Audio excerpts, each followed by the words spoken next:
అందరికీ నమస్కారం అండి. తెలంగాణ రాష్ట్ర ప్రభుత్వ ఉద్యోగులకి సంబంధించి పెండింగ్లో ఉన్నటువంటి డిఏ బకాయిల వివరాలు, వాటి యొక్క అప్డేట్స్కి సంబంధించి డిఏలు మొత్తం మీద 14.56% పెండింగ్లో ఉన్నాయి. ప్రతి నెల జీతంలో 10,000 రూపాయలు. సో ఈ వీడియోలో వీటి గురించి పూర్తి వివరాలు అయితే తెలుసుకుందాం. సో ముందుగా పెండింగ్లో ఉన్నటువంటి డిఏ బకాయిలన్నీ జమ అవ్వాలని కోరుకునే ప్రతి ఒక్క ఉద్యోగి కూడా వీడియోను ఒక లైక్ చేసి మీ తోటి ఉద్యోగి మిత్రులకు వీడియోని అయితే షేర్ చేయండి. ఛానల్ని ఫస్ట్ టైం కనుక విజిట్ చేసినట్లయితే తప్పనిసరిగా సబ్స్క్రైబ్ చేసుకుని పక్కన ఉండే బెల్ సింబల్ని యాక్టివేట్ చేసుకోండి. డిఏ బకాయిలు వాటి యొక్క వివరాలు సంబంధించి జనవరి 2023 కేంద్రం మంజూరు చేసిన తేదీ వచ్చేసరికి మనకి 24 మార్చి 2023 4% అయితే ఇచ్చింది. రాష్ట్ర వాటా కింద రాష్ట్ర డిఏ 3.64% ఇవ్వాలి. సో మనకి మొత్తం 30.03% డిఏ అయితే అవుతుంది. ఇక జూలై 2023 డిఏకి సంబంధించి మనకి రాష్ట్ర వాటా కింద 3.64% డిఏ మంజూరు చేయాల్సి అయితే ఉంది. ఇక జనవరి 2024 డిఏకి సంబంధించి 3.64%, ఇక జూలై 2024 డిఏకి సంబంధించి 2.73%, జనవరి 2025 డిఏకి సంబంధించి 1.82%, జూలై 2025 డిఏకి సంబంధించి 2.73%, అలాగే మొత్తం చెల్లించాల్సిన డిఏ శాతం వచ్చేసరికి మనకి 14.56% ఎక్కువ పెండింగ్లో ఉందండి. సో ఈ డిఏ బకాయిలు 1, 2, 3, 4, 5, 6 డిఏ బకాయిలు అయితే ఉన్నాయండి. ఈ 6 డిఏ బకాయిల వాల్యూ వచ్చేసరికి మనకి 14.56%.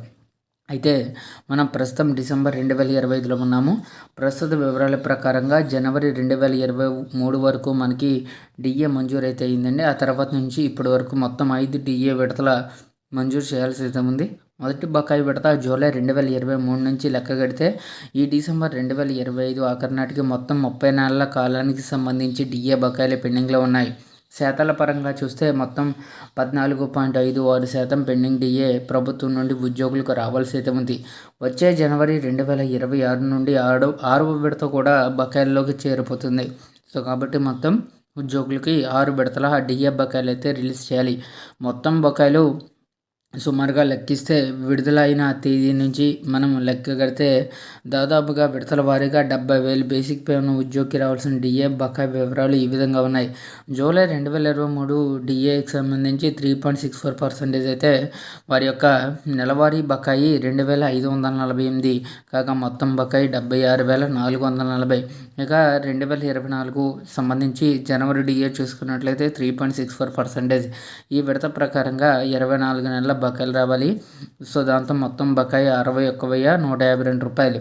అలాగే జూలై 2024 విడత డిఏకి సంబంధించి 2.73% వాల్యూ మనకి 34,398 రూపాయలు అవుతుందండి 18 నెలల కాలానికి గాను.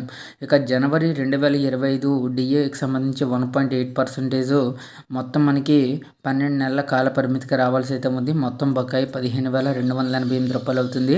ఇక జూలై 2025 2.73%కి సంబంధించి 6 మంత్స్ ఏరియర్స్ అయితే రావాలండి. ఈ ఏరియర్స్ వాల్యూ వచ్చేసరికి మనకి 11,466 రూపాయలు అవుతుంది. సో దీంతో మొత్తం 5 విడతలు కలిపి 14.56% డిఏ బకాయిలు. దీనివల్ల ప్రతి నెల జీతంలో 10,192 రూపాయలు పెరుగుదల కనిపిస్తుంది. ఇప్పటి వరకు పెరిగిపోయిన మొత్తం బకాయిలు 198,744 రూపాయలుగా ఉన్నాయి. సో ఈ విధంగా ప్రభుత్వ ఉద్యోగులకు తెలంగాణ ప్రభుత్వం వారి యొక్క బకాయిలను ఈ విధంగా పెండింగ్లో పెట్టింది.